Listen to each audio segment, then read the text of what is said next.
What about now? Hey, Brian Grell, I have you. All right.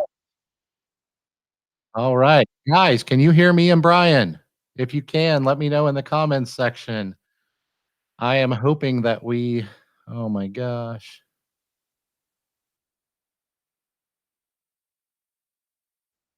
Yes, you can hear me. All right, Brian, thank you for joining us today. Bingo, Dennis says. Dennis Diaz says we have audio and video. So we are working. Thank you guys for being patient. We got Brian on here, and I am pumped about that because a show without a special guest isn't much of a show. If you promote the zombie mat slayer himself, and he doesn't show up, then it's just some bozo named Dave on here. Or the zombie took out the zombie slayer. Maybe you lost that fight. Anyways, I'm glad you're here and I'm glad I can hear you and I can see you. Since you guys couldn't hear me before, Jordan Berry will hopefully be joining us soon. He is having an emergency at one of his laundromats, and it's not a personal, family emergency. Everybody's okay. I'm not sure how I just lost Brian Grell. Hopefully he figures that out and gets back on. But anyway, so right now I'm flying solo again, but hopefully Brian Grell will jump back on here in a second. Just so you guys know, Jordan Berry is at one of his laundromats dealing with a problem. So he was getting ready to jump on, and he called me and told me that he was at one of his stores having an issue with a customer and had a machine flooding. So if anybody can relate to that, let me know in the comments section. But I know you guys can, especially the ones that own laundromats. Good to see my friend Michael Welker here today.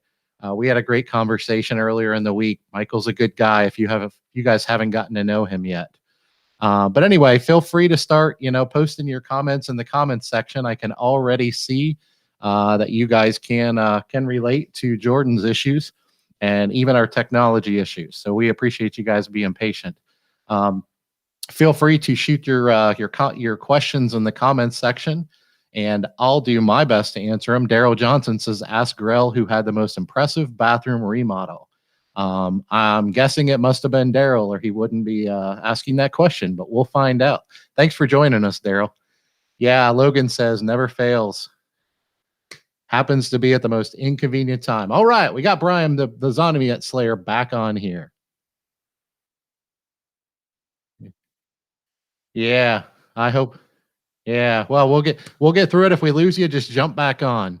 Brad McGuire says he should have kept himself on live action. Perfect timing. Well, we got Brian back on here. So, Brian, we're going to move forward and we're going to pray and hope that Jordan Berry joins us as we move forward. But not sure if you heard me. He's having a problem. He's at one of his stores right now. A machine is apparently pouring water onto the floor, and apparently two of his customers are fighting. So I was telling everybody in the comments section, if you own a laundromat, you've been around this business very long, you understand that those things always happen at the worst times possible. So I think Jordan's pretty upset at the moment.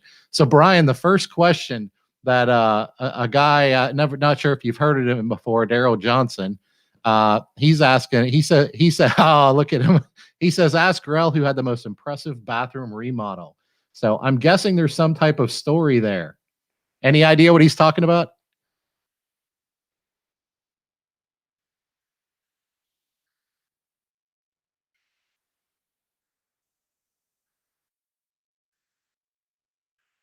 Uh-huh.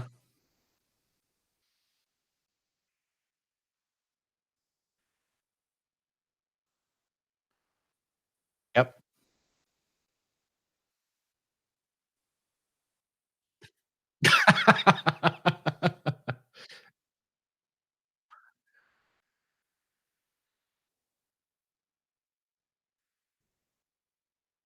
Hey, hey, Brian. Hey, Brian, I can hear you, but they're saying that they can't hear you. I don't know why that would be.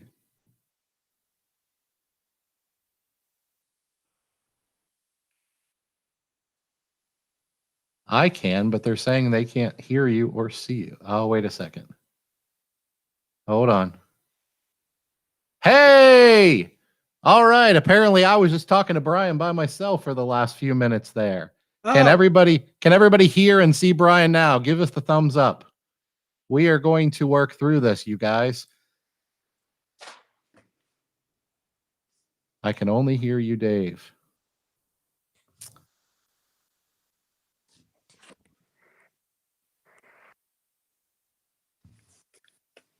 What about now? what about? Brian, try to. Okay, I'm talking. Can anybody hear me? Can hear him now. All Okay. right.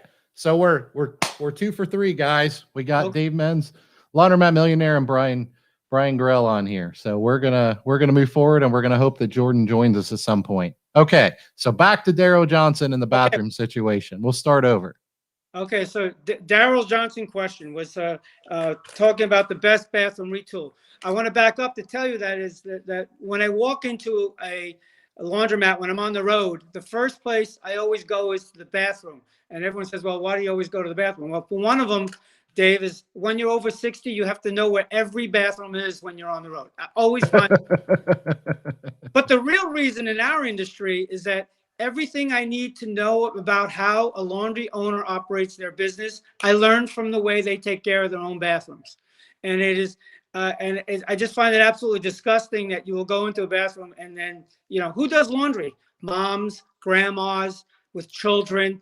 And, most people, guys, sorry, guys, we own laundromats. We'll go to the bathroom anyway. We don't care. But you know what? Your customers are women and grandmas and moms, and you have to take care of them. And believe me, they're not going to walk back into your place if you don't keep yourself a bathroom. So I'll never forget, Daryl's been on the board, and I'm Daryl's the chairman of the board, and I was the past chairman.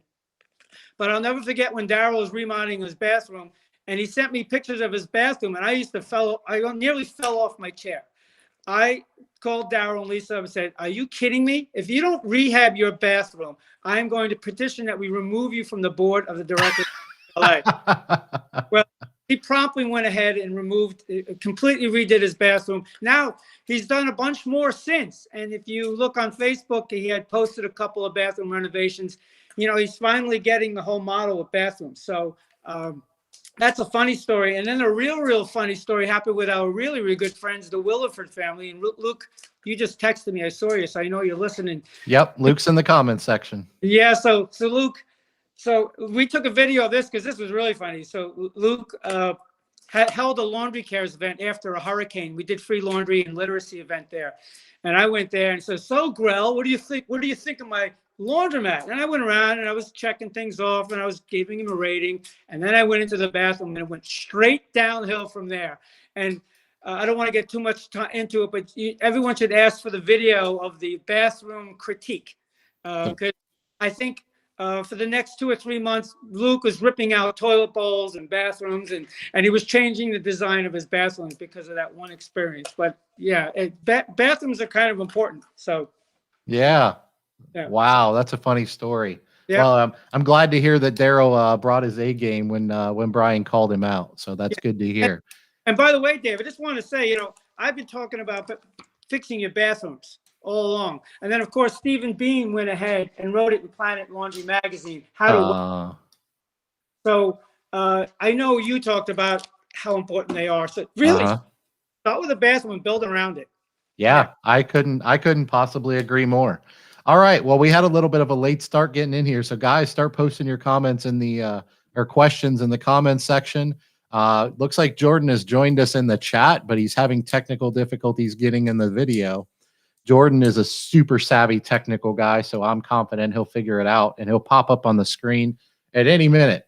But until then, me and Brian are going to run with it. And Jordan, you're just going to have to hang out down there with Stacy, okay? So we hope you join us so you can answer some questions. So Brian, we're going to jump right into it. They are going to start putting questions in the comments section, and I will try to shoot them to you. Guys, if you have specific questions for the Zombiemat Slayer himself, then just post that with your question. Put, hey, Brian, blah, blah, blah, in your question, and I'll know you want to direct that to him. Hopefully Jordan can jump on here. But if he can't, then maybe we'll have time for me and Brian both to answer some of these questions. But me and Jordan, when in our promo video, we said we had a few questions for you.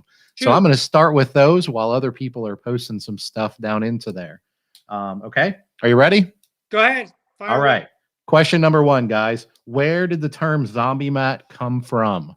So tell us the story, because we believe that there has to be a story behind this. Oh, there is a story. And it starts back at a clean show. And I was in my booth at a clean show, and a gentleman, Doug Rice from Teeter's Equipment, came up to me. We had a nice long chat. We were talking, and we were both feeling energy from each other. And then next thing I know I get a phone call from him one summer, and he goes, Brian, he goes, I really want you to come to Teeter's, our open sales event. He said, we always have a couple of hundred people every year. And of course, I already knew that they always had a good sales event.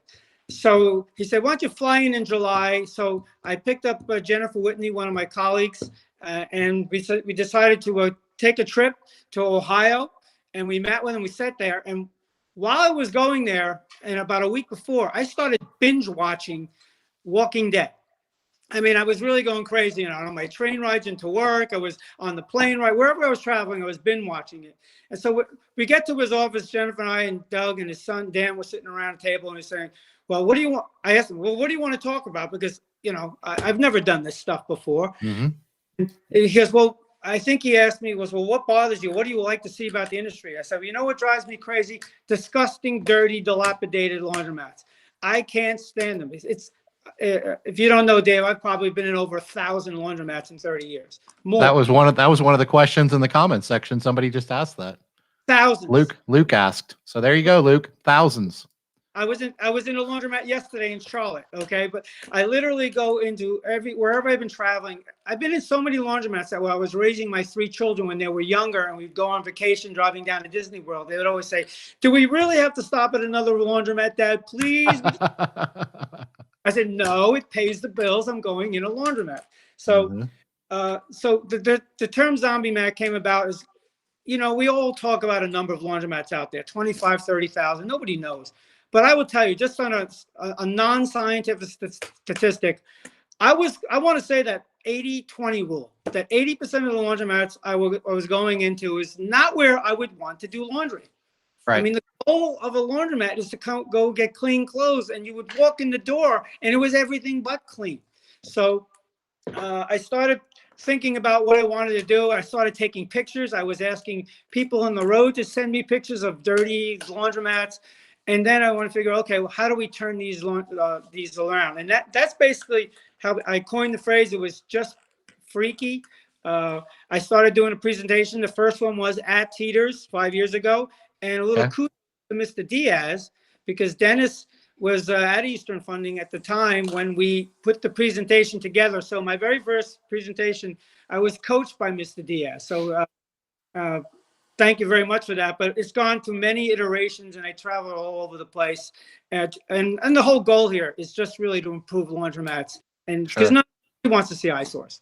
Right. I couldn't agree more. Wow. Well, Jordan and I talked about in the promo video, there had to be a story, and now we have that story.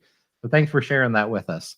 All right. Question number 2. If I find a Zombiemat in my area, what are my priorities? What do I do first? If I'm not in the industry, don't own a laundromat, and I look at my neighborhood 10 miles or 5 miles from my house, there's a Zombiemat, and I'm interested. Okay. The first thing, honestly, that I would do, and everybody who ever calls me on the phone, is a lot of people in the audience that I know are here.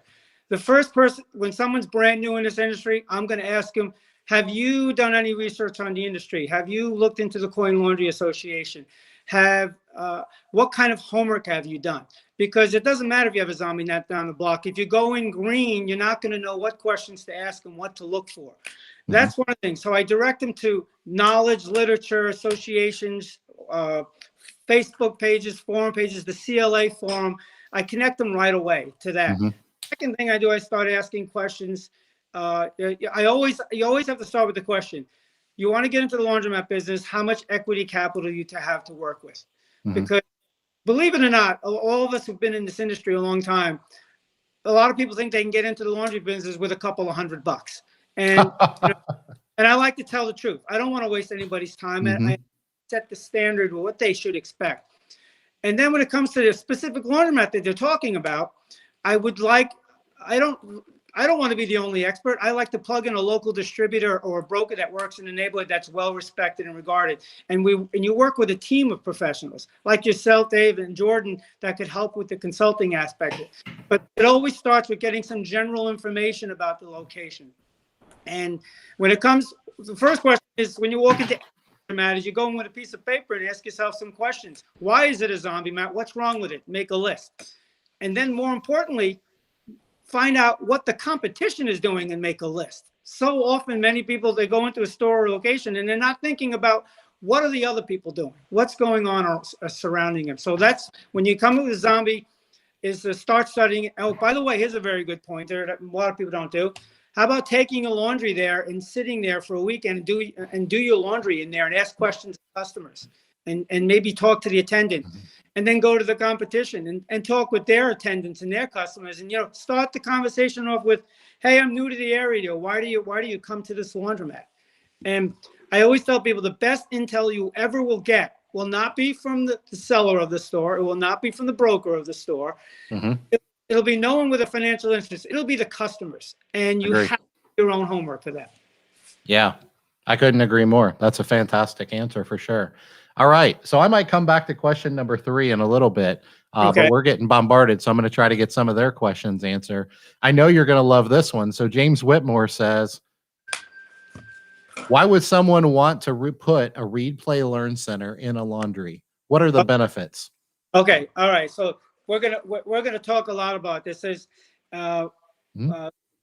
talking about the future of our industry, and I wrote in Planet Laundry magazine one of the Viewpoint articles why I believe that our industry is on the precipice of breaking out to be better than it's ever been. And frankly, I agree.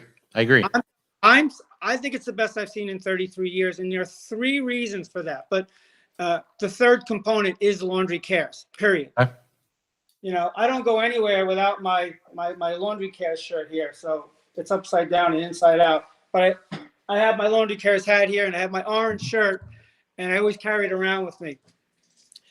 What Laundry Cares is doing is completely transforming the industry in that, what do we think about? Think about this for a second. When you ask everyone who's new, especially and you're in the business, what do we think of? What is the image of the laundromat business? And one is Zombiemat is a lot of the things I get. Well, people laundromats because they're dirty, old, or there's a lot of crime, and they have all these preconceived notions. So what Laundry Cares is doing is introducing read, play, learn centers, literacy into the laundries themselves. And we're working with partnerships, Too Small to Fail, and we're working with librarians around the country and other organizations. And the whole point is to volunteer in your laundry space, if you can find the space, where on weekends you'd be reading to children. And it's so exciting because when we started Laundry Cares, it started a number of years ago, but really became activated in 2015 when we did one of our very famous free laundry days out on Long Island in Bayshore. And we learned a couple of things from that. Laundry Cares was designed with the intent of giving back to the community, because let's face it, a lot of us in the laundry business have had very good, successful careers, and it's time to give back. So we said, free laundry days would be great. Brian Wallace hooked up with Jane Park Wu from the Clinton Foundation, Too Small to Fail. And she decided, you know what, we're going to come to that free laundry day. We're going to set up a tent, and we're going to bring books. We're going to bring beers, and we're going to read to the children. We said, okay, why not? We'll set up a tent. So that laundry day took place, was one of the most incredible, mind-boggling experiences I ever saw. We had over 535 people there. We had 80 volunteers show up wearing orange shirts to help all the customers that day. Food vendors were donating food. We served over 100 pizza pies. We had ice cream free. We had the local DJ came, and we had the local Hispanic radio station doing live broadcasts. It was a circus event. Anybody who attended that very first Laundry Cares day was completely blown away. And I actually came back to the board and I said to the board, the future of our industry is Laundry Cares. But here's what really came out of that. It wasn't just the free food or the free laundry and a carnival atmosphere. what we witnessed that day was how many kids were, when they would get off the jumping castle or stop eating food, were going into the tents and started reading with children. That's when we observed that we were connecting with children while the parents were either doing their laundry or going eating. We noticed the connection, and this is why what Jim brought up a very something that's very important to me. And the whole laundry cares is going to transform our industry. It already has, based on the summits we have. And I would direct anybody listening in, and I'll be point blank. If anybody's building a new laundromat today, and you're not putting in a 6x9 space or a 5x10 or even a shelf with table and books, if you're not doing that, you're missing the future, because we don't want this to be just about washing clothes. That's a basic necessity. We want our industry to connect to our communities. And that's why the magazine here, which was issued in March, I want to direct everyone to go back to the March issue. This entire issue is all about laundry cares. Read every word about it and find out what your Coin Laundry Association is doing for our industry. It is so exciting, and I hope others will find out why it's exciting, and you'll see it in all the magazines. But I hope that was a long answer, but there's more to it. No, it's fantastic, and I agree completely. So you mentioned that being the March issue. Is that March of 2020? March 2020, Laundry Communities. Okay, great. Well, to follow up on that, and we're not going to talk about laundry cares all day, but this is good stuff. Stacy Runfola asks, Brian, how do you apply to have a laundry cares event at your location? Okay, that's a great question. Thank you, Stacy. By the way, kudos every time Stacy comes in on one of these events. Stacy's is one of those newbies who came to an Excellence in Laundry conference. Well, actually, I think I remember, Stacy, you called me and she goes, well, I want to get in a laundry business. What do I do next? And I think I said, you got to get on a plane and go to Ojai, California. And you know what she did? She did. Came to Ojai, California. And she was a sponge. I want Stacy should get a trophy on how to learn this business in quickly, because I think she has 3 stores, maybe 4. I don't remember right now. 3, yeah. Well, I will tell you, if anyone's new to this business and they don't plug into the system that we have already there, so you don't have to recreate the wheel, you're absolutely nuts. But how do you apply? So Daryl Johnson and Lisa Johnson, we have a selection committee, a part of the Laundry Cares board. And what you do is you would submit your store and your information, and there's an application, and we find out about the store. So there is a whole process, but you reach out to Daryl and Lisa, and they'll certainly tell you all about it. So we don't take a lot of time here. But if to have a certain level store, we call them a platinum event, where we have those free laundry days. You have to have a large store, and you have to have parking, and so there's some criteria you need to meet in order to have one of those. But believe it or not, I have a little personal goal. And Jim Whitmore, thanks for bringing it up again. But here's a goal. Wouldn't it be nice that every 1 day per year, every laundromat in the country is doing free wash? Oh, and by the way, wouldn't that be cool? Handing out books. Yeah. Okay. Reading. What those that are involved in laundry cares have learned about the deficiency in literacy in our country is mind-boggling. And I really encourage everyone to find out. If you're doing a laundromat today and you want to do it right, figure out how to get literacy as part of your model. Yeah, I agree. That's fantastic. All right. Well, we're going to jump into some of the more practical side of the business. Okay. So Roberto Arce, and I apologize if I'm butchering that, Roberto. He says, hey, Brian, what is the time frame it takes to open a laundromat business from start to finish? So I assume he means a new build. Okay. So that's a really good question. Just for everybody out there, Robert, one of the guys, just called me a few days ago inquiring about getting into the laundromat business. And Robert, what did I tell you? Plug in. First of all, come to this seminar. A couple of days ago, Brian Wallace had his Laundry 101 seminar, which is an hour. You know, guys, I'm 33 years in the business. And guess what I did for 1 hour? I sat and listened to Brian Wallace again, because every time I surround myself with people who know something, I learn something. So to answer Robert's question, how long does it take? First of all, it's going to, the factors that are involved is what city you're in and what kind of building department requirements you have. Because I've seen everything from taking 3 to 6 months. What used to take 3 to 6 months could be 6 months to a year, sometimes longer. But you know what I'll tell you, Dave? if you're going to start a laundromat from scratch, you better surround yourself with a qualified, competent vendor, qualified architect, okay, and to run the gamut, a qualified attorney, because you don't want to start a project and find out that you have insufficient gas, which we had. We had that problem up in Dorchester, Massachusetts. We now have a 1.5-year delay because we didn't know about a certain requirement because they didn't ask and they didn't have the right person asking. So anyway, it could anywhere 6 to 9 months to a year. Again, Dave, there's so many nuances to that, but it all depends on, do you have utilities there? Water, gas, and electric. Do you have sufficient utilities? If you have a vanilla box and it's all there, you can really expedite through that process.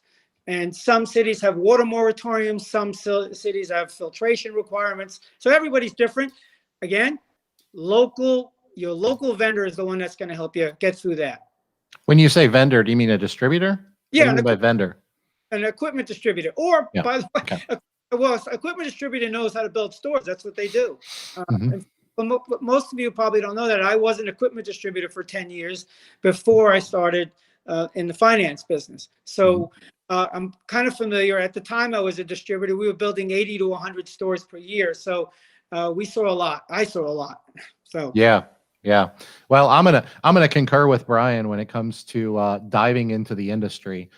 Stacy is one of my consulting clients. Actually, she's a Happy Nest operator, and I consult. I have a national contract with Happy Nest. I consult and mentor to all of our operators, and I work with her very closely, and she is phenomenal. And her passion for the industry is up there with mine and yours. And there's a lot of us. I'm not saying we're the only ones, but absolutely. At the end of the day, I tell clients and friends all the time, whether they're in the industry or entering the industry, look, it starts and ends with passion, because that can take you a long ways. You can be the smartest person in the world, and you can be the not smartest person in the world. At the end of the day, you can make up for that if you want to. If you want the information, it's out there, and it's getting better and easier to find every single day. And I've seen that just from the 11 or 12 years I've been in the industry. So yeah, I mean, obviously that's a big part of what's made me who I am. It's made me successful. It's obviously made Stacy successful to the level she is right now. And I'm sure you've seen that many, many times over with many, many different owners. Would you say that's probably the most key attribute to success? Like, do you think that when you see that energy in someone like me or you, even, or Stacy, if someone enters the industry, do you see that as like, okay, they're going to do something? Oh, but there's nothing more frustrating than laziness and apathy. And I mean, I have a lot of, I look for that energy. I look for that, their interest. I want to know how passionate they are about their business. But I wanted to jump back because I'm looking at Planet Laundry magazine again. Okay. And this is for Robert and for every store owner out there. And this happens to be the December 20th, 2020 issue. Okay. Our good buddy, Carrie Littman, I know he's in listening today. He is.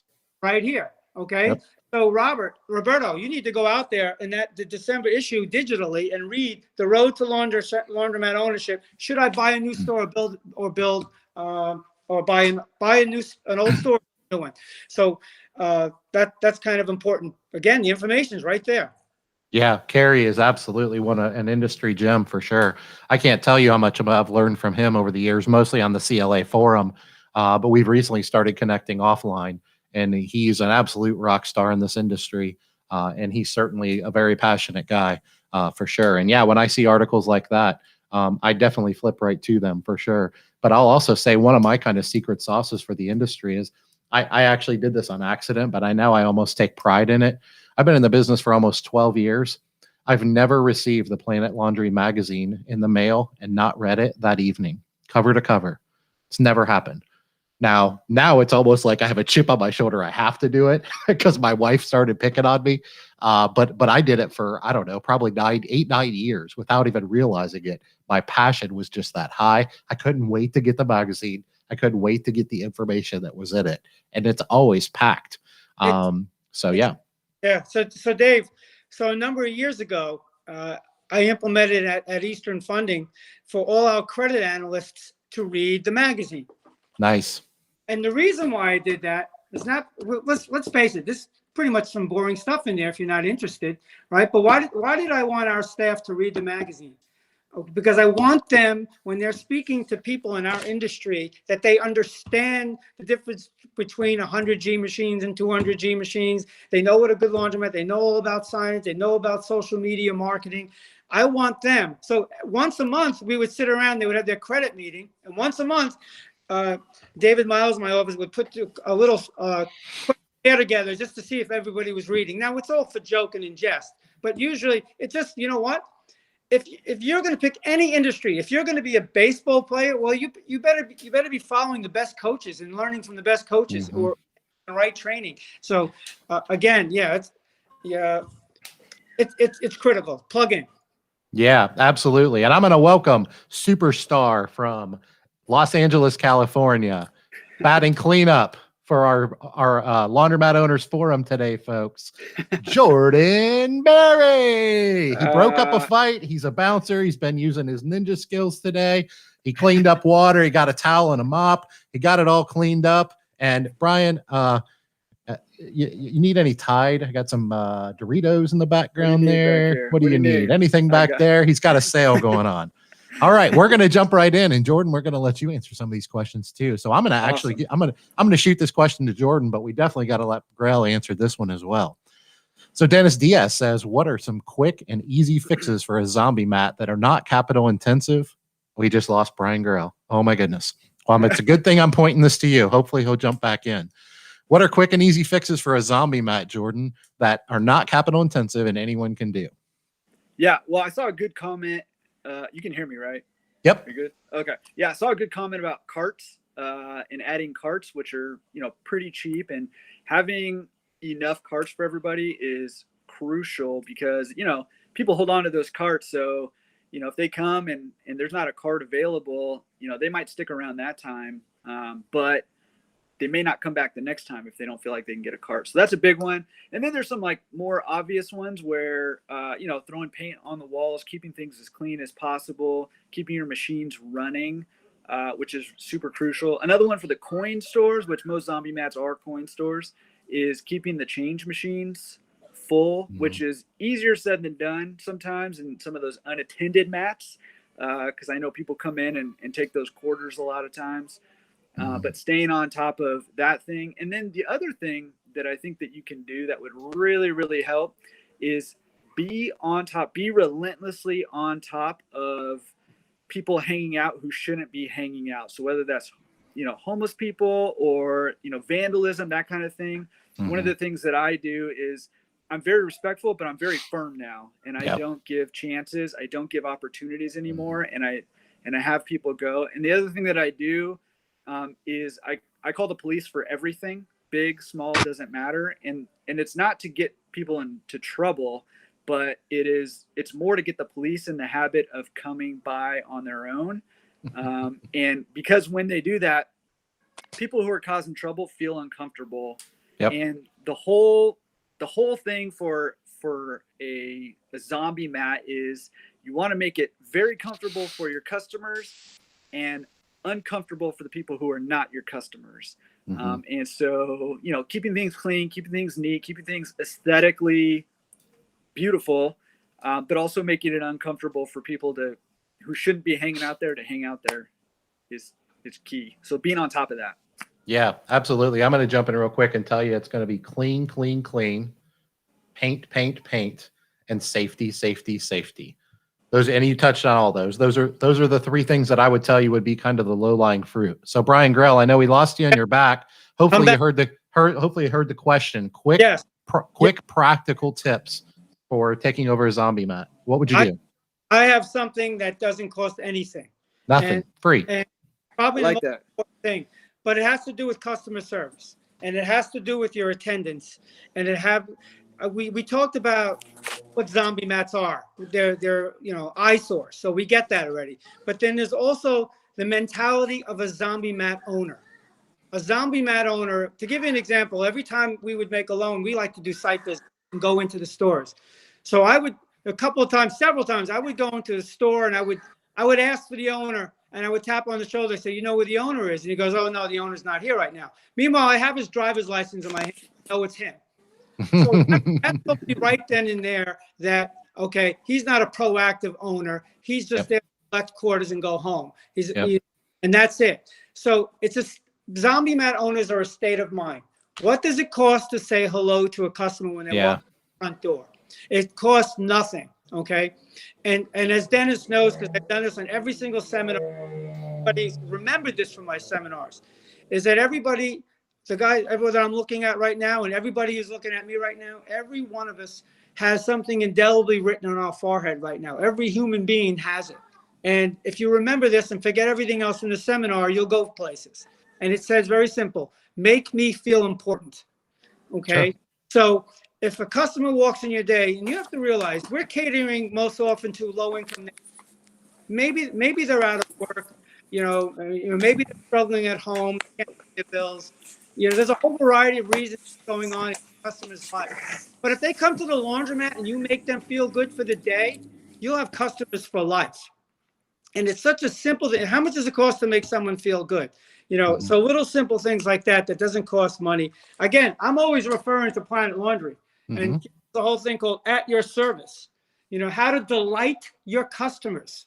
It doesn't mean give them money and free wash. It's just simply make an experience better than anyone else. It's that simple. It applies to every business, not just laundromats. Yeah, I couldn't agree more. I call it kissing the babies. Just walking in and talking to people. I have never understood, and it's just my mind. So if you do this, have at it. But I've never understood how laundromat owners walk into a laundromat and don't say, I'm the owner. I'm not saying to go around and like throw your hands in the air. Dave, I know the answer to that. Why is that? Because any good retail operator in any single business, they want to know why if they ever lost a customer. You want to know why you lost a customer. Zombiemat owners, they don't have a suggestion box for a reason because there's nothing good ever in it and they don't fix it. Yeah. They don't want to hear it. They don't want to hear it.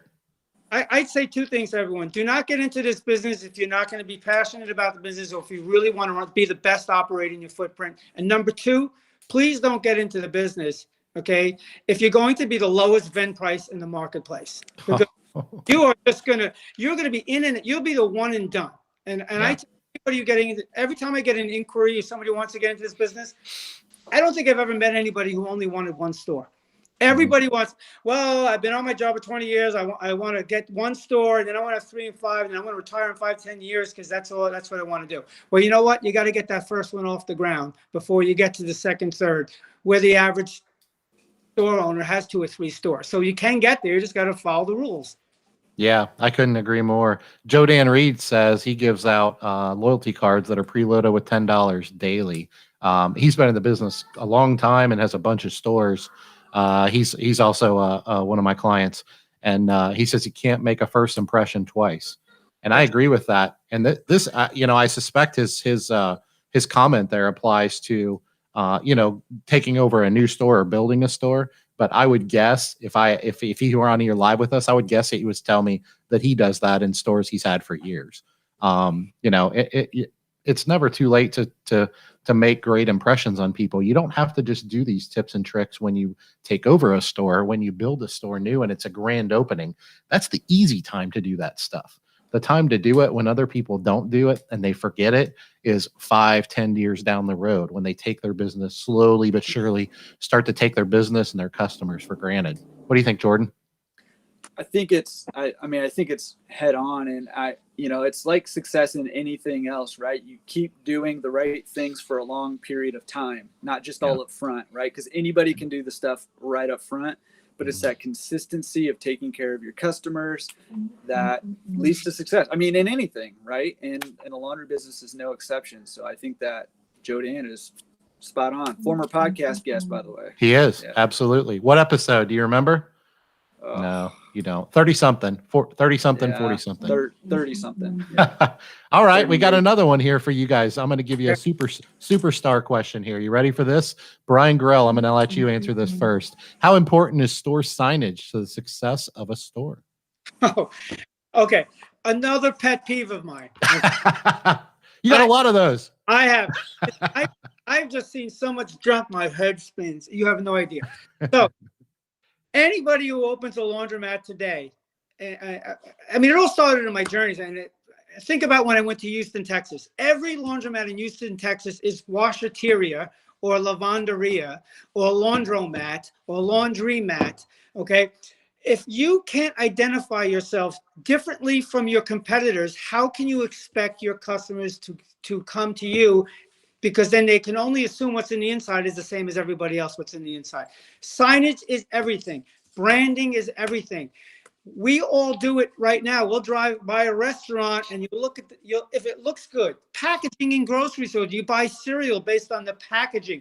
Why wouldn't you do it for a laundromat? So please, if you have a laundromat, okay, think about adding another creative name to it. And then, of course, back it up with great service, great machinery, yada, yada, and the rest. But you have to have something to identify yourself. Signage is critical. I don't think there are any brand new laundromats that are coming online today that a distributor's working close with would not have some kind of name to that laundromat. And if you want to grow it, you want to have a brand recognition. You want to have in your footprint 1 store, 3 and 2 or 3 miles apart. You have to have signage. Yeah, absolutely. Jordan, anything to add? No, I mean, I think that's true. And I think especially when you're taking over a new store, I think, you know, or if you're retooling or redoing your store, you know, you want your outside to reflect the changes that are happening inside. Because I tell coaching clients this all the time, right? Like, you can remodel a store and put all new machines in, but if nobody on the outside knows there's anything different going on, then it's not going to do you a ton of good, or it's going to take a lot longer for word of mouth to trickle through the neighborhood, right? So that outdoor signage that reflects the indoor signage is crucial. Yeah, I mean, if you can't drive people into your store, if you can't tell them from outside your store that you've done something different inside, they're never going to go inside, and it's not going to matter. Obviously, it doesn't matter if you have a great signage if you go inside and they have a Zombiemat either. So, I mean, it's a you know, it's not an either or proposition.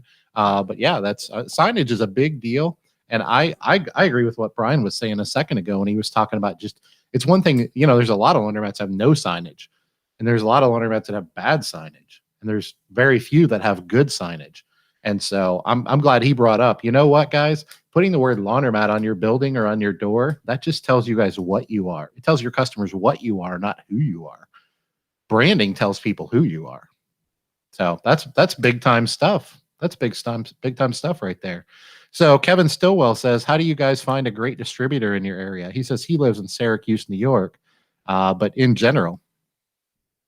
Go ahead, Brian. What do you think? Okay, that's a touchy one here. I would I would interview all the distributors selling the different brands. Brand is less important to me personally than it is your relationship that you have with your vendor. Completely agree. When you get into the business, your partnerships with the people that are going to build your laundromats, they're going to grow with you. So if you start with the first store, get to know your distributors. Where do you meet them? You meet them at their open houses. Go to their open houses and ask questions and then just feel comfortable with them. And I surrounded myself with an organization at the time from 87 to 97 was the largest distribution company building laundromats in the country at the time. And I could just see how they were building relationships with customers. And that's the whole thing. And being there. And to me personally, is your distributor going to answer the phone on Saturday at 4 o'clock when some of your machines break down or you have a major event, or are you going to wait till Monday? You know, I know a lot of the guys that are on this call and the distributors around these countries, the really, really good ones, they have cell phones. And if they don't answer right away, they will get back to you.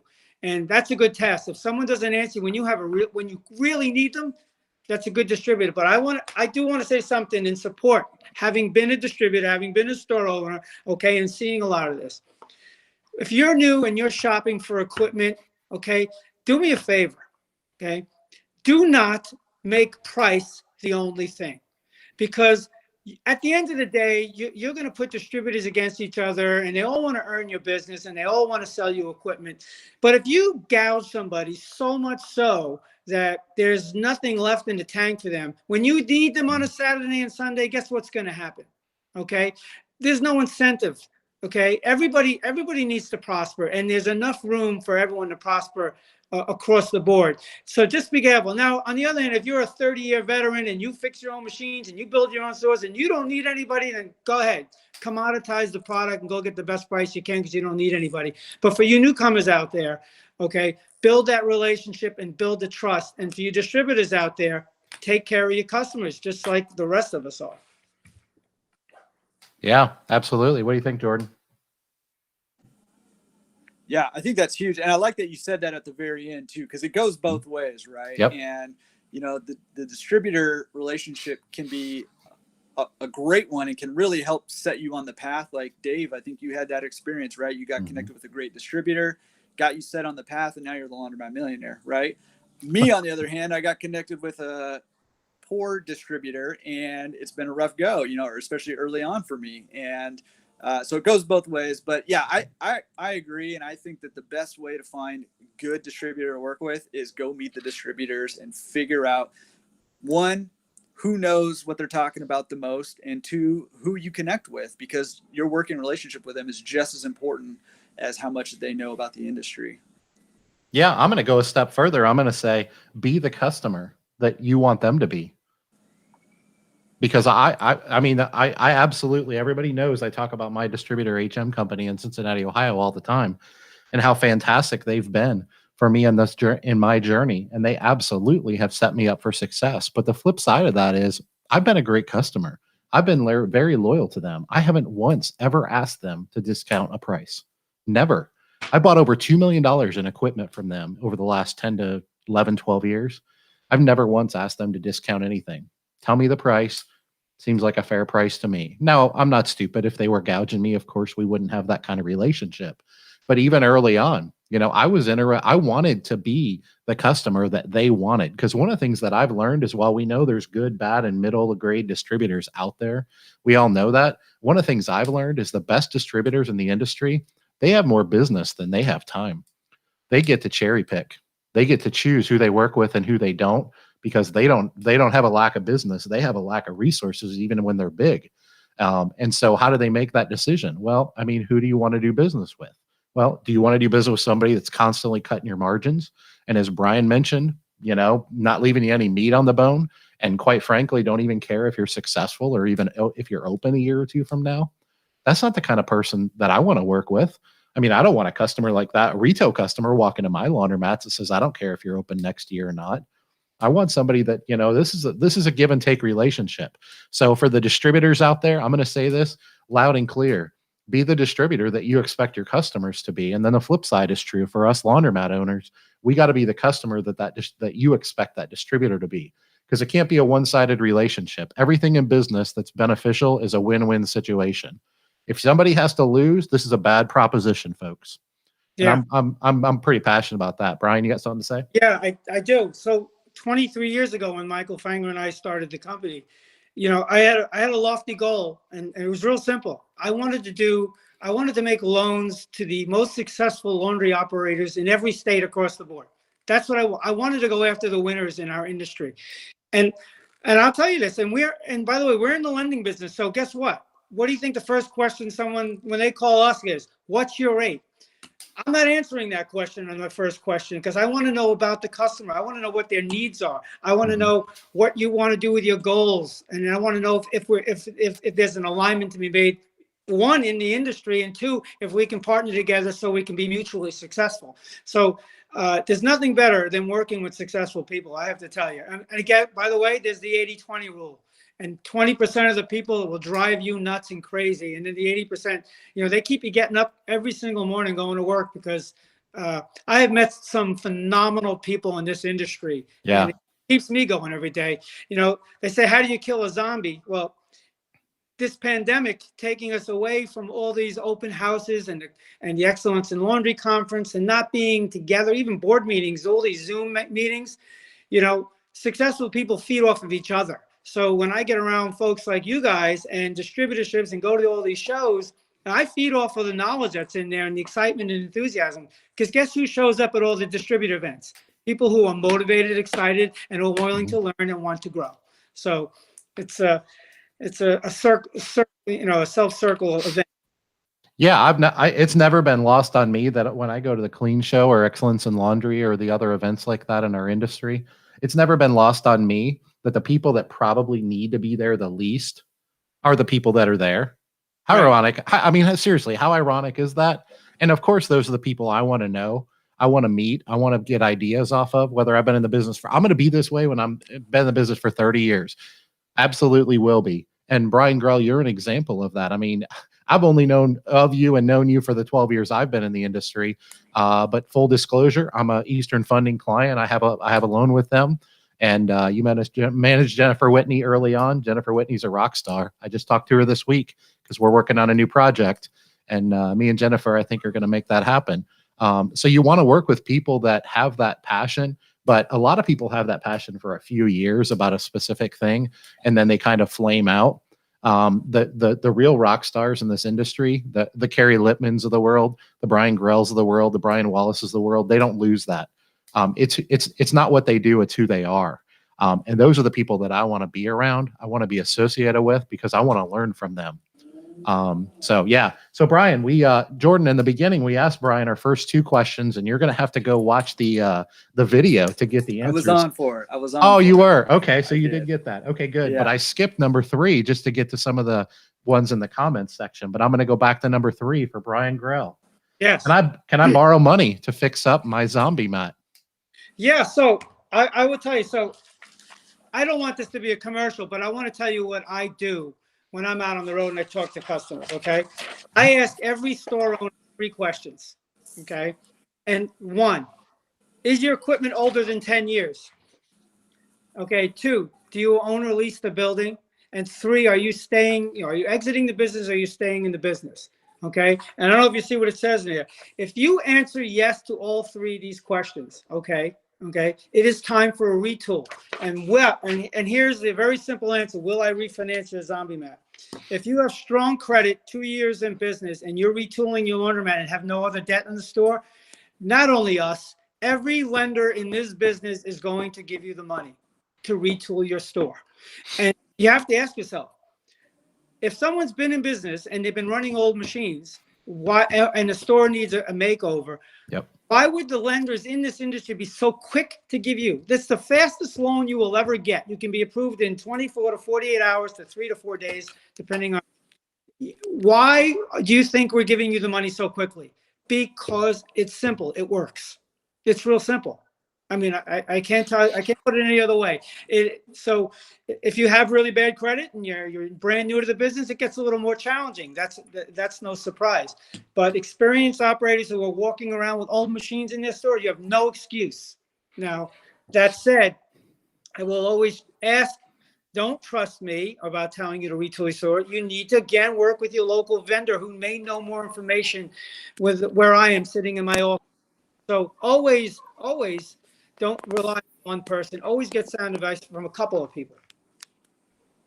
Yeah, great advice, I would say. And I love those 3 questions. And I love that the financing, I mean, it's one of the things that makes this industry great, right? Is that there's readily available financing to do things like get new equipment, and along with that gives you all the perks of having new equipment, right? And, you get, people love the new and shiny. You can raise your vend prices. It makes the rest of your store look a lot better. You're more efficient, on and on and on, right? And right now, especially with rates being what they are, it's a great time to be updating and upgrading equipment. Yeah, I just had somebody text me right on my Apple Watch. So I'm actually seeing myself on my Apple Watch. It took me a picture. So there's a couple of things I'd like to get into talking about retool and why it's necessary, but I'll let other questions come in first. Yeah. Well, I've touted for years, and I won't lie, it took me years to figure this out. I've never understood why people that have an otherwise healthy business don't think that they can afford to buy new equipment. Because I thought you were going to hit on this, Brian, and you kind of went off a little bit in a different direction. Correct me if I'm wrong, because you're a lender. One of the reasons that lenders and manufacturers will lend on brand new equipment is because more often than not, they know that equipment will pay for itself. Oh, what do you think? What do you think about that? What do I think? So I'm going to go out on a limb because there's nothing that could be more detrimental to me personally is telling someone to do something and then have the consequences backfire in my face. Mhm. So back in 2016, I was interviewed by Bob Neiman in the magazine, okay, for what it's worth. And they asked me, I just want to quote what I said 4 years ago because nothing has changed, okay? If you're in this business for the long term, you must unequivocally throw out all your old machines, period, end of discussion. The cash flow for anyone who retools their store is significant enough to completely change the value of your laundromat.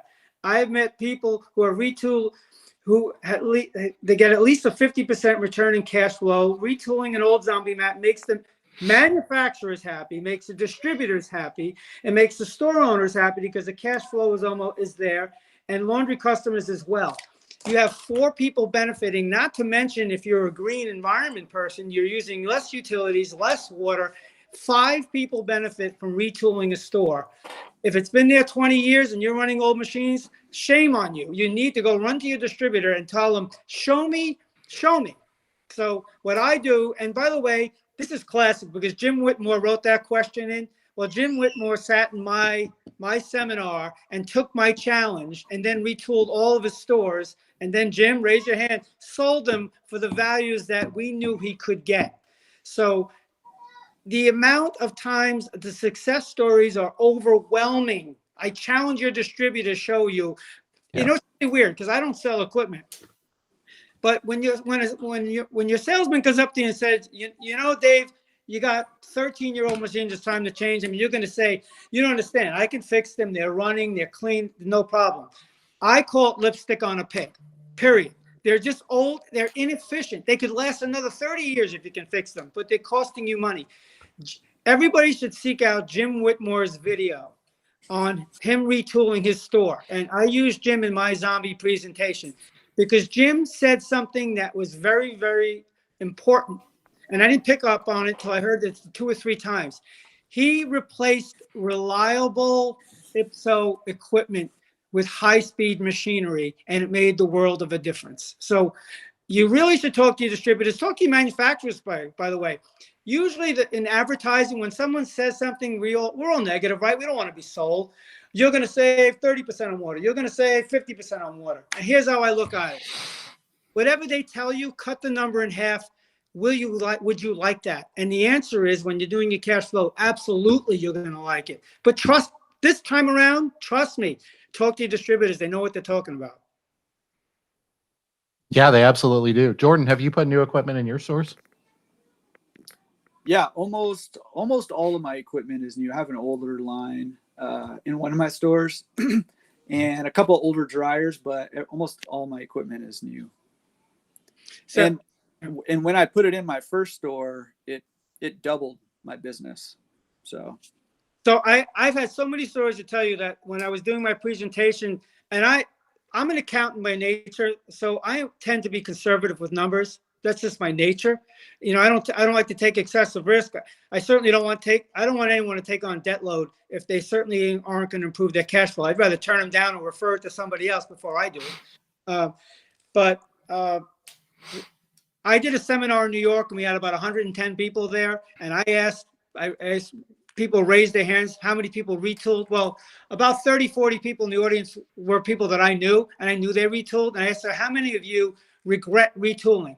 How many hands do you think have gone up in 5 years of people who retooled your store since I've been doing my seminars? How many? Zero. There is zero. So that's why when I'm talking to somebody and I'm telling them, you don't understand, I don't want to spend $200,000 for new equipment. I said, you're not spending a penny.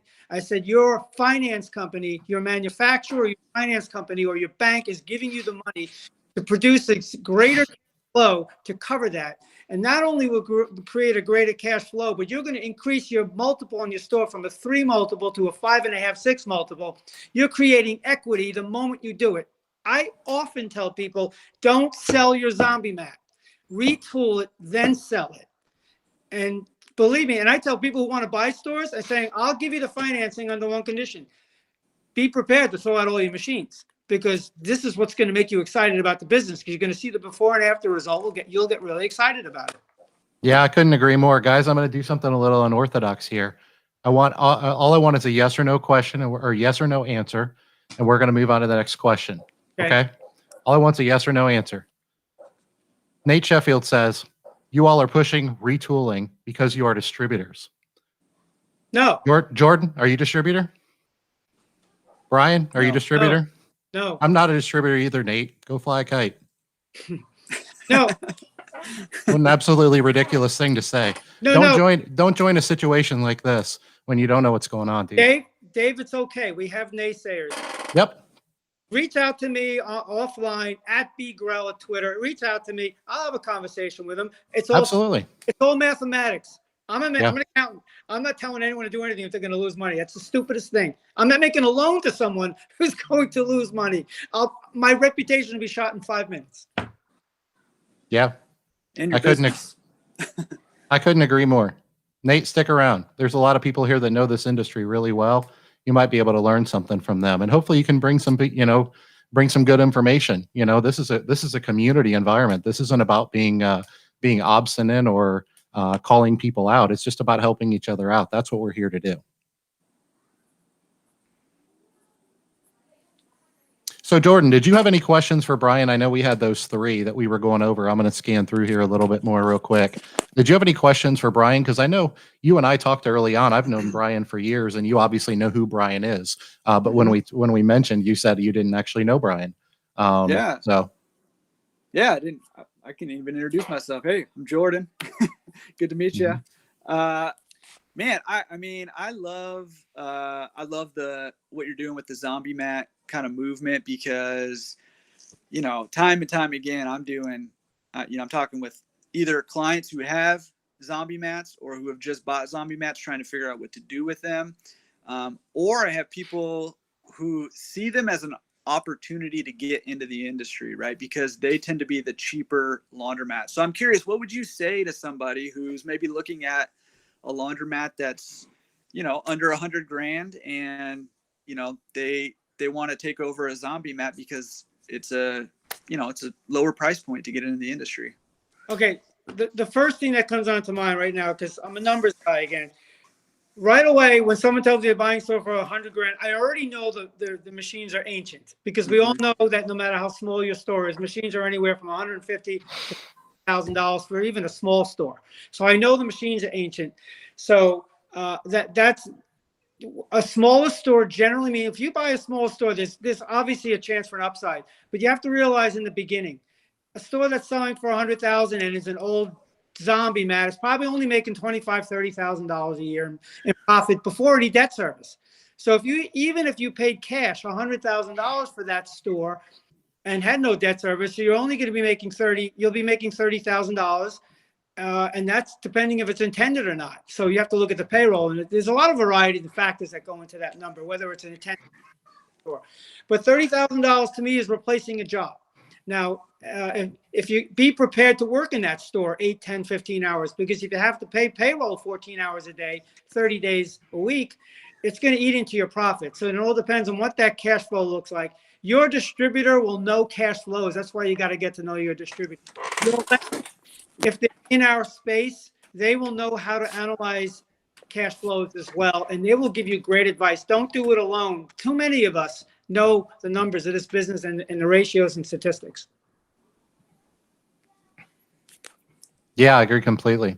So I'm not even going to try to pronounce this name because I'll totally butcher it if I do. So I apologize to whoever this is. I'm in the process of buying a Zombiemat. Strip mall landlord only wants to give me a 10-year lease. How do you convince them to give you a longer lease? So this is going to be their first mat. Okay, I have a way to do that. Is the first thing, depending on the size of the store, you let the landlord know. Show them pictures of what you're going to do to that store. That you're going to make a significant cash to not only enhance his property, but to enhance foot traffic through that shopping center. So that in order to do that he needs the support of a lender. And the lender won't do it unless there's 12 to 15 or longer years on a lease. So it's all about return on investment. So that's what you would tell the landlord. But you have to, again, remember, landlords have the same perception that the average person does of a laundromat. I don't want vagabonds hanging around. I don't want bums. I don't want, They know what they expect. But if you go in there showing them a branded laundromat with high, efficient machines and all LED lighting and technology and professionalism, they're going to say, you know what, I'll give you a longer lease because you're going to be it. Yeah. So Jordan is a commercial property guy. So what do you think about that, Jordan? Yeah, I mean, obviously that's great advice. I mean, listen, to a landlord, I mean, showing them a remodeled laundromat is and making all the points that Brian just said is good. The thing that really speaks to landlords is money, right? So you need to show them how them allowing you to sign a long-term lease is going to benefit them, not only by increasing the value of their property, because of your laundromat, but also it's going to increase the value of the other units in that property also, which will increase the value of that property. So, I would say demonstrate to the landlord how it benefits them for you to get a longer lease, because it does benefit them, and especially right now, if you can say to a landlord, hey, look around our town, look around our city, look at all the vacancies in commercial retail, centers right now. And it's because of this fluke, it's pandemic that we've had. But look what's still around. Look what's still paying rent. Look what's adding value long-term to commercial properties right now. Laundromats are there. They're essential businesses. They, some of them took a little hit early on, but most of them have bounced back pretty rapidly. They're still paying rents. They're still servicing the community. And a lot of strip centers are being held up by laundromats right now. So it's really raised the stock in laundromats in terms of the commercial real estate space. So as a laundromat owner, it's a great time to be negotiating a lease. And it's also a really great time to be extending out your leases, because our stock is about as high as it's ever been probably right now. Yeah. Another point I want to make, which we touched on Jim Whitmore's question about laundry cares. If you go to your landlord and you tell them, we're involved with laundry cares, and by the way, we went to the local mayor of the town, and we're going to bring in libraries, and we're going to do literacy programs, and we're going to do reach out to the community. So we're going to enhance our image and reputation. We're not just a laundromat. You tell the landlord that you're not just a wash and dry facility. You're really engaging the community. That means the community is going to want to be in that shopping center as well. Yeah, all this is absolute gold, for sure. No doubt about it. One of the things I would add to it is, I always believe in just being completely transparent with people. And I don't know why that's like some kind of a secret sauce, but it seems to be for some reason. I've had really good luck just sitting down with landlords and explaining to them how capital intensive our business is and how long it takes for us to get a decent return on our investment. And then the other thing I'll say is and Brian touched on this some, and so did you, Jordan, is I always point out to them that what I'm going to do here is different than what they think a laundromat is.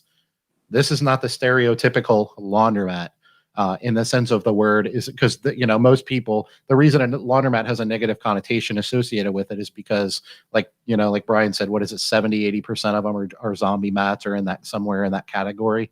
So that's where their mind's going to automatically go when you say you want to do a laundromat. That doesn't seem like an asset to me. If you're in that mentality as a property owner, that doesn't sound like something that's an asset that's going to bring value to it. But if you actually show them the other side of the industry, somebody's getting changed. That's phenomenal.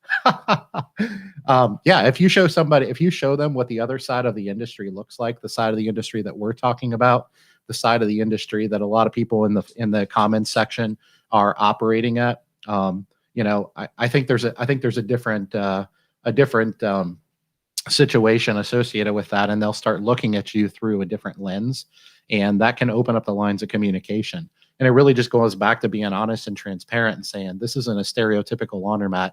Look what I'm going to do. And I've even showed people plans. I've showed them pictures. I've even taken people to some of my other stores and said, this store that I'm going to put in your location is actually going to be nicer than that when I'm done with it. And you'll get their attention, and man, will you get some cooperation. By the way, Dave, I just got a text that I want to jump in from my buddy Jim Evans in Connecticut. Yeah. I was on the road. I was in Connecticut, and he built a laundry. And he goes, you got to come see my laundromat. You got to get my son my laundromat. And oh, by the way, you better give me a 10 in my bathroom.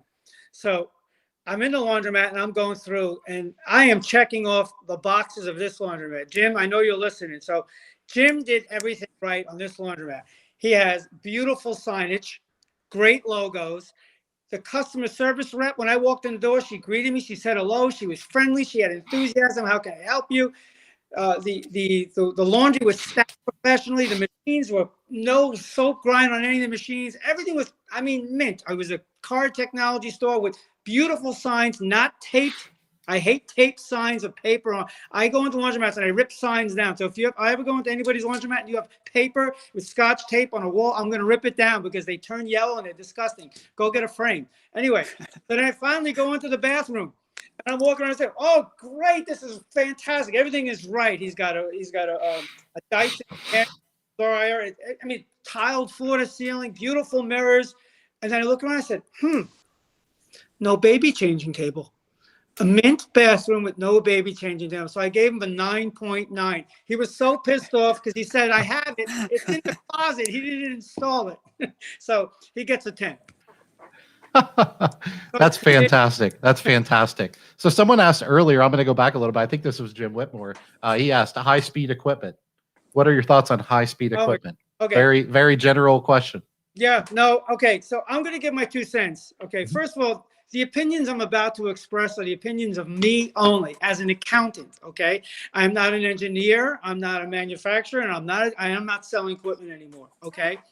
And I always tell everyone, number one, you need to talk to your distributor and your architect and your contractors. That said, anybody who puts in anything other than high speed in today's environment, you're nuts. It doesn't make any sense. Let's put it this way. I'm a lender. If you upgrade to the high speed cost, I will give you that upgrade all the time, 100% of the time.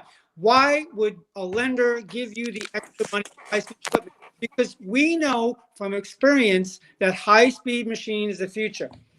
I had a customer. I always ask everyone this very simple question. Does anybody like to do laundry? And I'll ask you guys, you like doing laundry? Do your customers like doing laundry? It's like going to the dentist. Nobody wants to go to the dentist. Nobody wants to do laundry. Okay? So why would you build a brand new store today or replace your equipment and spend an hour and 20 minutes in a laundromat when you could be in and out in an hour? If everybody who has high-speed machines, they don't have this in their sign, you need to put a bullet in your head for not having this sign. In and out in an hour. It's that simple. So Abraham, if you're listening, I don't know if you're in here. So Abraham is a very successful supermarket operator. He's very, very successful. He got into the laundromat business, and I started telling him what he needed to do, and he did all high speed. I said, "Well, where's your sign?" So he just built a brand new store on Freeport, Long Island, and guess what it says right on the sign? Okay, fastest laundry in town. Why would you want old technology? It doesn't make any sense. So that's my 2 cents on high speed. I'm giving bonus points, like big bonus points, to anyone who can ask a question that Brian doesn't have a magazine for or a sign for already. You're getting big bonus points for that. Brian, quickly, show us the February 1976 issue of Planet Laundry magazine. He probably has it right there. Oh, I appreciate it. You are phenomenal, my friend. I love you so much. I love Brian's passion. In 1976, it said, "Throw out your old machine, zombiemats.com." It is trademarked, by the way, guys. That is trademarked. Someone asked earlier, real quickly, Brian. Someone asked where they can get a Laundry Cares T-shirt. Do they have to volunteer at an event, or can they buy one? No, I'm sure we could. Well, I'll talk to Dan Nauman, who runs Laundry Cares, and we could talk about it. But generally speaking, when you volunteer, it's really great. When we volunteer, every volunteer chips in and buys a shirt and a hat, which I think it's $25. But you volunteer, we give shirts out to all the volunteers, and that's how you get them. You know what? We don't want to just give them out to everybody. You got to earn it the old-fashioned way. There you go. You can't buy it. You got to earn it. At the Excellence in Laundry Conference 3 years ago, and I spoke to everybody who attended there, and I will tell you this. For those that are listening in and those who have never attended a free laundry day, I promise you, when we open up after this pandemic again and we start doing Laundry Cares events, please get yourself there as a volunteer, and bring your children.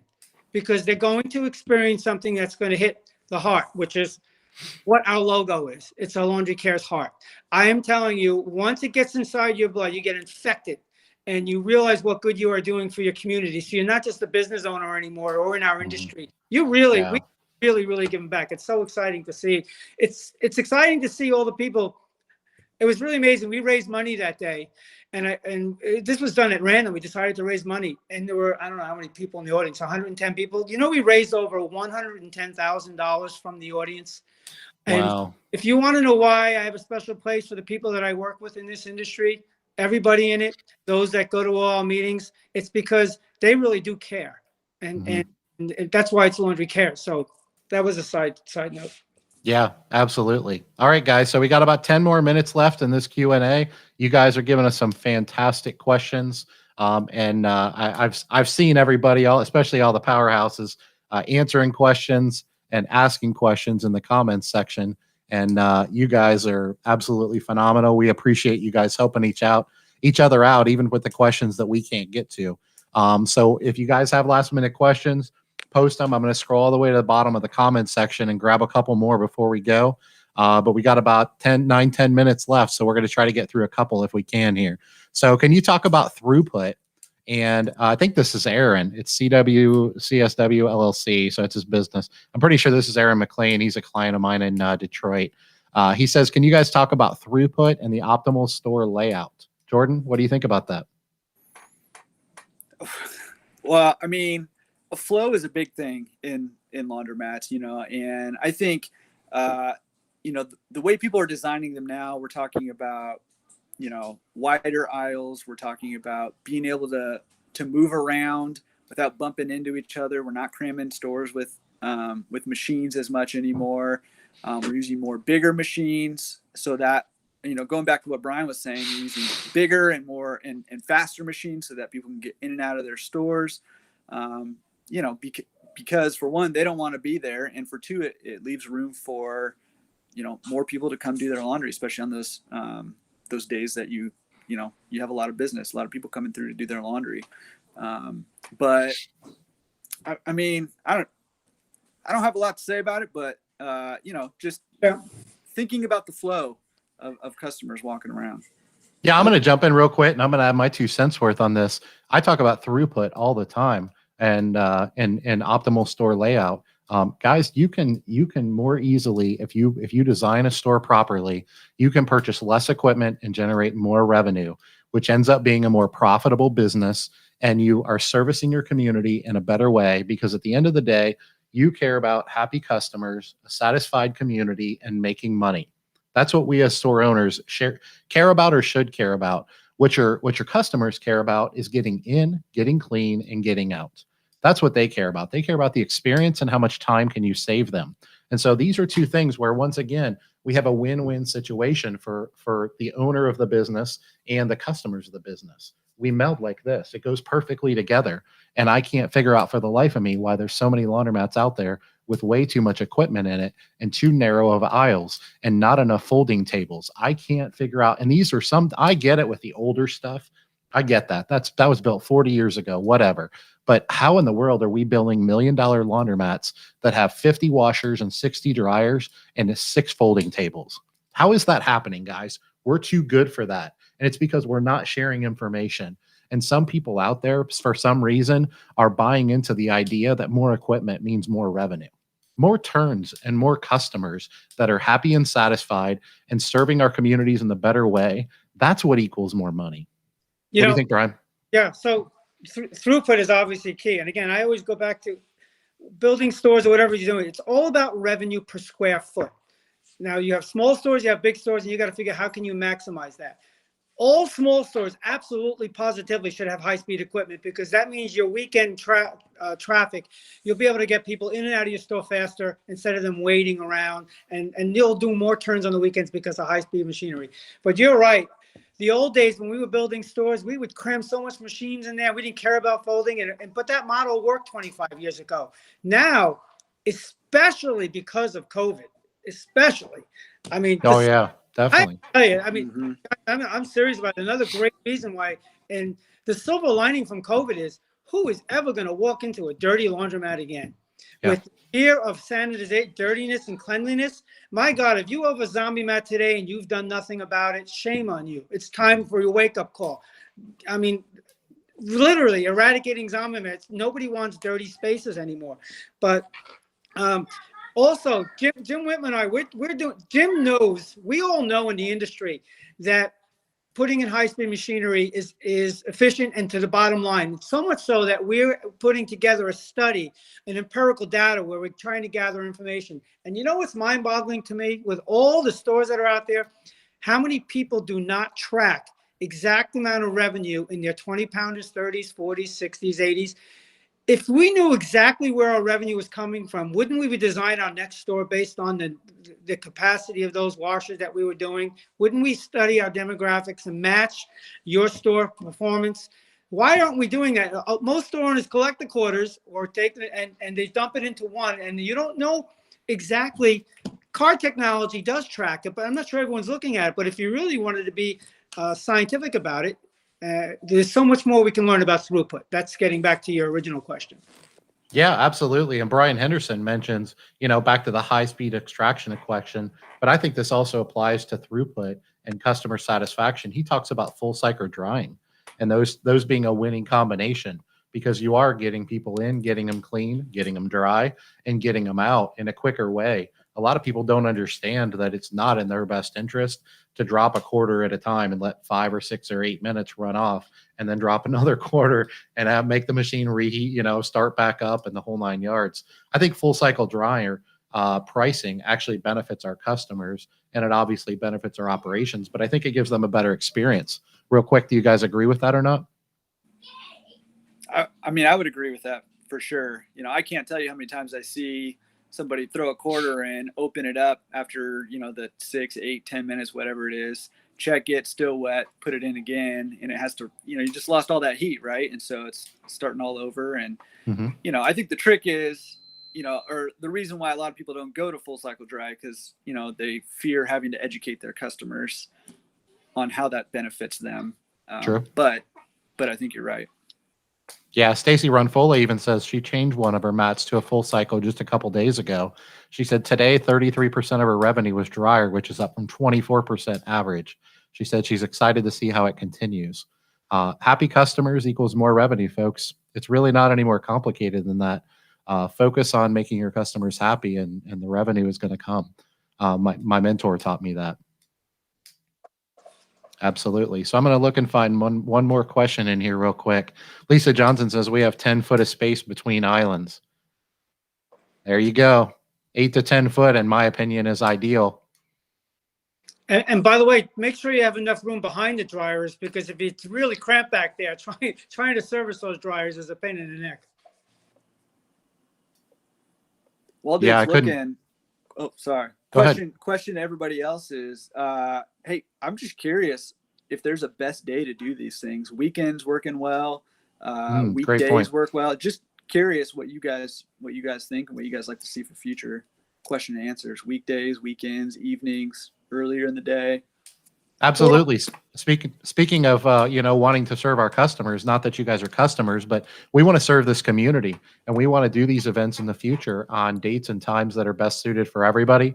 So far, we've been bouncing around a little bit with dates and times, and we got to take into account those people on the West Coast. We got to think about those people, even though, there's East Coast, East Coast. We know that we're the best out here, but anyway, we got to think about those people too. And, we can't just leave Jordan behind and all these people out in California. Hey, can I just respond to something? Sure. Little housekeeping for the association. The Klein Laundry Association, like everybody, it's been a really, really difficult year. Okay. So, I read a lot of forums out there. We went to a different model on the CLA forum, and I see a lot of complaints. And you know what? I want to address something, because I want to tell you something. Having been on the board, and I'm in my 9th year right now, I watched Brian Wallace and his staff step up to the plate like I've never seen anybody step up to the plate. I am so proud that I'm working with their team and the other fellow board members. You have no idea what's going on behind the scenes. So when I see comments, well, I don't need the CLA, $27 a month. You should shoot yourself for not being involved in this association. The amount of the work that goes in the background and the educational services and the availability of people to help you. If I see anybody trashing it out there, I'll tell you, I'm going to be all over it, because I have never been more proud and certainly of the board members that I work with over the years. It's all volunteer, and I don't know if anyone even realizes that. You need to get involved in this industry and grow, and let's flip that 80-20 zombies, and let's start with it being 50-50, because once as we all change this industry, if we can all retool our stores and we all learn better customer service and we embrace literacy or other kind of community services, whatever we can do, you completely change this industry to what it was 30 years ago. And when you change that, and the reputation and image from outsiders are looking in at us, it enhances your value as a business proposition. There's so much work to be done, and I thank Brian and his team. I think Mr. Johnson has a tough year ahead of him. We got a lot of challenges to deal with, and we're going to take this industry to. Yeah, I couldn't agree anymore. I'm just gonna real quick, guys, give myself a quick plug. Do me a favor, since you guys are on my YouTube channel, go over and click subscribe. That helps me out. That helps me get the word out to the community. If you're not following Jordan's YouTube channel, Laundromat Resource, do that as well, because we bounce back and forth every month. So next month, we are going to be on Jordan's Laundromat Resource YouTube channel. And Jordan and I just talked about this before this event, and we think our next event is going to be on March 10th, and it's going to be at 7 p.m. Eastern time. What is that, Jordan? West Coast? Is that 4 p.m.? 4 o'clock West Coast time. 4 o'clock West Coast time, he says. We'll see if Daryl has anything to say about that. Brian is pulling out zombie hunting. Is that a license? That's a permit. He's got a permit. You have a patch like for your jacket? I have a permit to come after you, so don't try to call the police. We can retool on site. Nice. Very nice. Brian, I can't thank you enough for, one, your passion and service to our industry way before I was in it. I hope that I have half of the passion and energy when I'm your age and when I've been in the business for 30 or 40 years that you have. And I certainly hope that I can do that because I'm insanely grateful to people that came before us. And a big part of why I do what I do, and I know Jordan does, is just to pay it forward. We want to be a part of continuing the work that you guys have done in elevating the industry. And make no mistake, folks, Brian Grell's nowhere near done. He's just getting started. Brian, we can't thank you enough for joining us on here today, for saying yes to something like this when you're an insanely busy guy. And Brian even told me that he's on the road right now. So, man, what a convenient reason to tell me no and say, I can't do that. I'm actually traveling. But people like Brian Grell and their passion for the industry, absolutely top notch, man. I cannot wait until we can get together in person so that we can continue doing this kind of stuff more and more every day. I thank you for being a part of it. Brian, real quickly, Brian is one of the co-owners. Are you a co-founder, I guess you would say, of Eastern Funding? Co-founder of Eastern Funding, Michael. It was Michael Fanger's idea to start 24 years ago, actually, and co-founder. I did want to just finish up what you were saying. Go ahead. All I was going to say is, can you tell people how they can reach out to you? And I know how you are, so I hope I'm not overstepping by saying this. But even if you're not interested in working with Eastern Funding from a lender perspective, Brian, is it fair to say people can still reach out to you and talk to you, and that you're willing to help them out? I talk to people all the time. So I have a Twitter handle @bgrell. @bgrell. @bgrell, and it's bgrell@easternfunding.com. You can reach me there. But you know what I would encourage everyone to do? Send me your pictures or post them on the forum pages, wherever forum you can find. Post them on the forum pages. Send me your ugly, disgusting zombie mats and do your before and afters. I love before and after pictures of retools. And if you have great laundromats and great signs, share the good news so we can show others getting into the business what's working, what's not working. And that's important. So go ahead, fill my inbox up with that stuff, because who knows, it may make it into one of my presentations. Absolutely. As always, guys, Dave Menz, Laundromat Millionaire in Cincinnati, Ohio. You can reach me at dave@laundromatmillionaire.com. Jordan. I know you can reach Jordan at laundromatresource.com, and he's also got his YouTube channel. Jordan's got some phenomenal stuff going on over there. I'm honored to be a small part of it when he allows me to. Guys, thanks for helping me to elevate the industry. Thanks for being a part of this. And I'm never going to look at a Zombiemat poster the same way again after today, guys. Huge. Yeah, huge thanks, Great. Brian and Dave. Also, as always, huge thanks for letting me be a part of what you're doing too. Yeah. Thanks, guys. You have a great day. Okay. I appreciate it. Bye, everybody. All right. Take care.